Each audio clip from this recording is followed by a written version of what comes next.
So many companies these days are turning to M&A to see how it can help them accelerating their digital strategy. Now, when they move to execution, they realize that the same rules of traditional M&A do not apply to digital M&A. Bain research shows that only 11% of the top executives feel that they are mature enough to execute on the digital M&A strategy.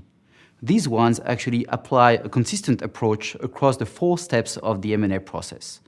Number 1, strategy. They clearly understand how these acquisitions will help them in the delivery of their strategy.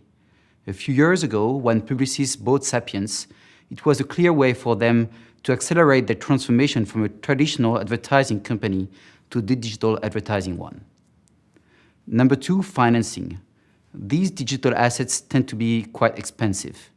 Which raised the question on how you buy them between stock and cash to avoid potential goodwill and depreciation afterwards. But more than that, it is important to think about more sophisticated payment mechanisms, such as earnouts, to mitigate the risks afterwards. Number 3, due diligence.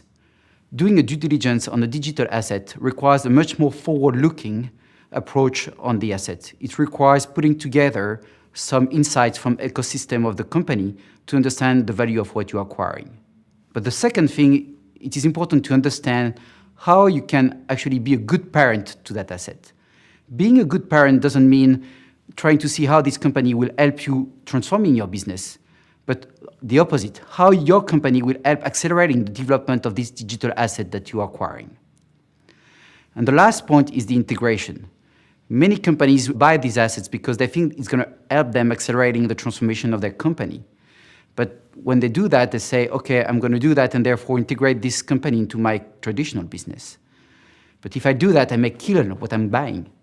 So we raise the question on how to develop a customized and personalized approach of the integration to keep these assets while helping you in your strategy. What is sure is that you're going to make mistakes in buying digital assets.